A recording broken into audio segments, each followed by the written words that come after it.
Good to see you. Good to see you, Mike.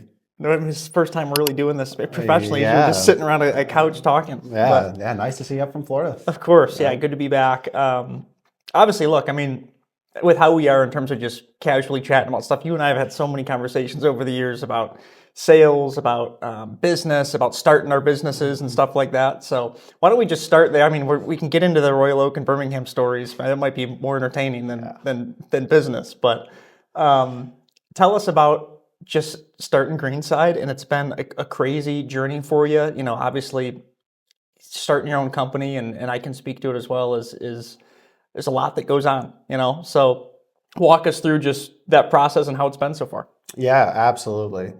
Starting a business was, it's tougher than you think.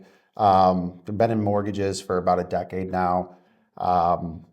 Doing it as at a large lender, it's very segmented on what your day is, what you need to focus on. Once everything's all on you, there's so much more to focus on. So it's really been just balancing everything, dealing with the business as well as, obviously having to prospect all the time, making sure that we're getting new business in the door. It's been challenging, but honestly, it's been great. Isn't it, we talk about all the time too, that transfer of headache, so to speak, where there's so many other things to think about too, where you're thinking about operations, you're thinking about sales, you're thinking about customer service, all that. And, I always think about it kind of in that prism too of there's a time and a place to work in the business and to work on the business, and those are two very different things. Working in the business when you're diving into customer service and client relations and fulfilling stuff, versus working on your own business and you're focused on your own sales, your own marketing, your solicitation of reviews, things like that. Totally different. Would you agree? Oh yeah, I actually picked that up from you. We talked about that, working on the business, working versus working in the business. And if it's Monday at 9 o'clock in the morning, okay, you're in it. Yeah. You're not worrying about how the process is. You're not worrying about a certain paperwork. That's the stuff that you can do late at night, on the weekend. It's just delegating when it needs to be delegated, and focusing on things when it's important in that time is huge. So obviously right now, speaking specific to the mortgage industry, it's obviously a ton going on, election year, things like that. You get the question all the time. How do you explain, as we currently sit here, basically Memorial Day weekend, your overall market outlook? Yeah, no, it's a good question. Believe me, I get that all the time. As you know, listings are low right now, so houses are still very competitive, which is why you're seeing house prices still as high as they are. If you would have asked anyone 2, 3, 4 years ago, if interest rates got up to 7, 8%, do you think house prices are going to be where they're at? No one would say yes. But with the situation that we're in, the housing supply is low. Rates have come down a bit, which is nice. Where they're going to go at in the future, who knows? I'd like to say they'd come down, but that's just guessing into a crystal ball at this point.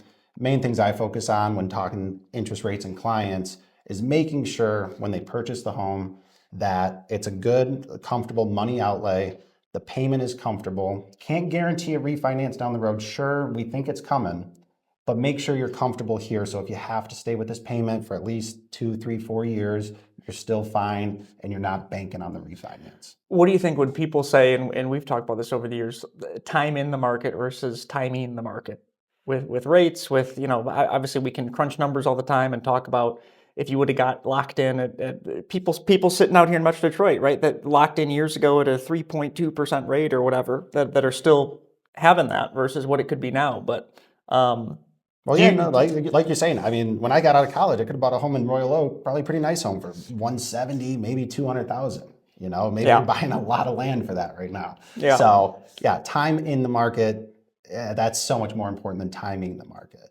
House prices historically are almost up only. You can't guarantee it, but I mean, outside of a couple, black swan events, it's up and up. So, in our company, we talk to so many different industries and companies about, the consumer journey, the customer journey. And I'm just curious, in the mortgage industry, how I view it, I still think that a lot of people, if you're buying a house, the average consumer is first calling a realtor, then they're figuring out what house they want, then they're figuring out, okay, who do I go to for a mortgage? Then who do I go for a title? So I think it currently kind of still goes in that from an average perspective, it goes people looking to realtors, then figuring out mortgage, then figuring out title. Do you agree with that? Do you see that start to shift, or should people be contacting mortgage first, or what? No, I agree with what you're saying. That is pretty common what we see. Obviously, as a mortgage broker, I think the ideal scenario is you talk to the mortgage broker first, you get pre-approved, you know your numbers and you know what you're looking for. Then, everyone knows a realtor. Talk to your realtor, go visit the houses. But the biggest thing is just communication. You got to when you're putting in offers, let your mortgage broker know. They can help you out, make sure that the deal works. Make sure they're calling the listing agent on your behalf to fight for you to get that offer. It's very competitive nowadays. And then just in the process, making sure there's crystal clear communication the whole time. That's really what it boils. See, and I think that, again, generally most people probably, I don't know. I think that maybe it start to shift where people are realizing they should be calling a mortgage broker first to get pre-approved and to get that number and then going and searching for houses. But it seems like still most people start just by searching for houses, at least. Yeah, I don't know. I do get it. If you want to buy a house, you look at the house. Like, Yeah. I get it. And not a lot of people know really how the process works. So it's, oh, look, I like this house. I want this house. First thing that comes to mind is a realtor. So it happens. Sure, there is a shift. It's getting there. Yep.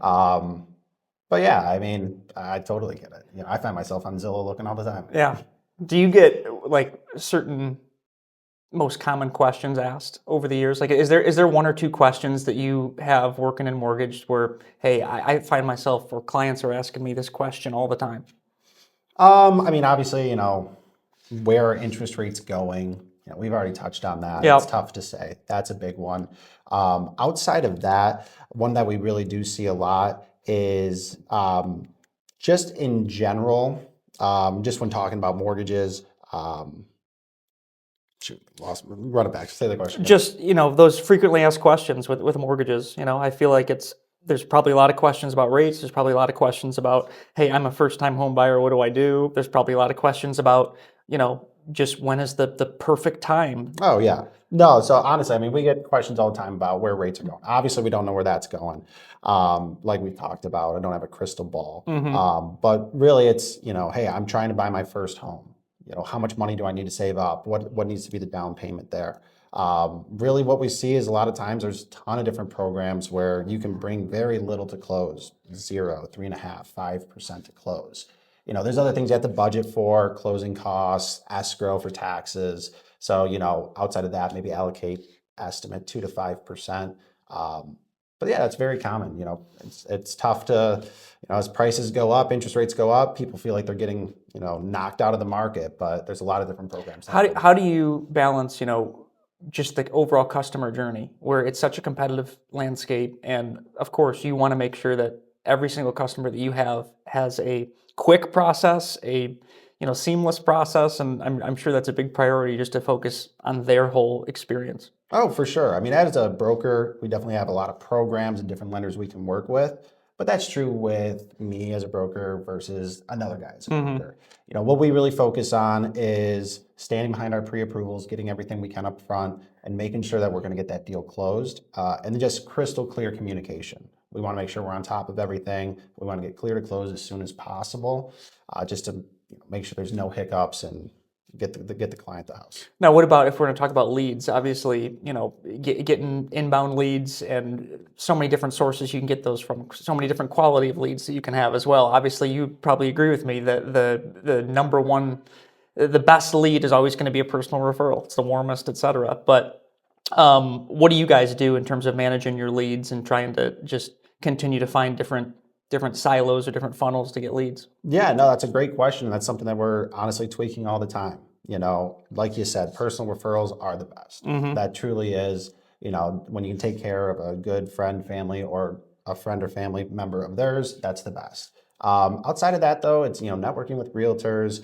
It's, online social media, what we're doing here. All that's just a lead funnel that's eventually going to help get the name out, get the word out there, just so we can help as many people as possible. Well, I think even like with our clients, that's been just such a big thing where when we first started our business, we just took everything that came in, right? Hey, let's just take it in, figure it out, take it in, figure it out. And I think you learn, over time that not every, at least I'll speak for our company, not every client that we work with is perhaps the best fit, right? So I think you continue to hone in and figure out over the course of time. You have all this data. Hey, what clients have been the best? What clients have been the worst? What services have we done that have been the best? What services maybe have been a challenge? And just really start to hone in on that. But ultimately, it goes back to what you and I have always talked about.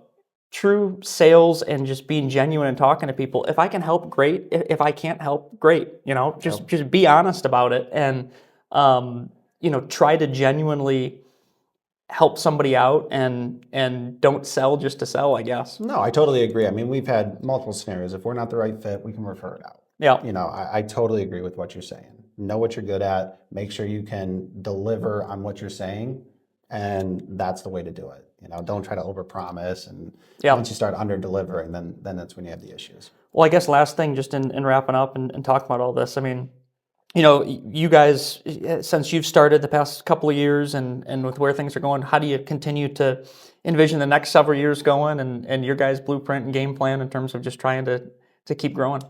No, it's a great question. Honestly, we hope everything keeps going great. If Paolo wants to help us out with the rates, that'd be great. That's only going to help. But, that aside, no, it's continually to put the effort in, show up every day, make the dials, do what you got to do, shake the hands, and kiss the babies. Yep, got to kiss the babies. Yeah, absolutely. That's what it is. Well, good. Keep it up. Always good to chat. Yeah, great talking to you.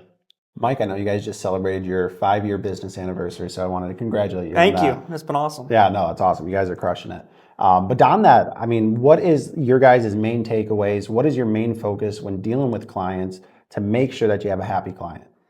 So I think obviously just listening is huge and just trying to solicit honest feedback, really. A lot of the times when we have meetings, I'll try to avoid yes or no questions. So instead of ending a meeting and saying, like a lot of people do, hey, is there anything else we can help with? Instead of phrasing it as a yes or no question, I like to flip something like that and instead say, hey, guys, love working with you. What are 1 or 2 other areas specifically that we can be helping you out with?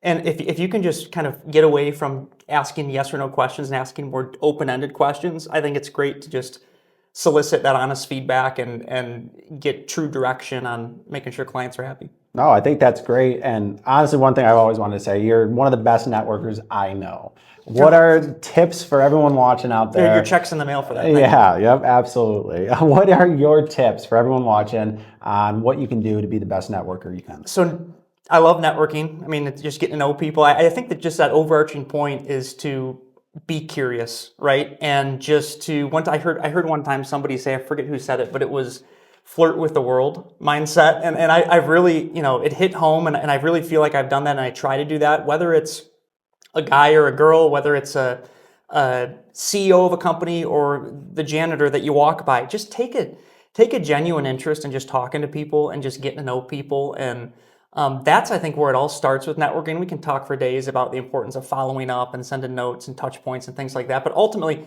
it all just starts with be curious and take genuine interest and that flirt with the world mindset. No, I think that's great. Not only business advice, but life advice. That's awesome. Is there anything else you'd like to tell our viewers out there? No, just appreciate you. Good to hang out as always, and want to continue to see you guys do well too. You guys likewise. Absolutely.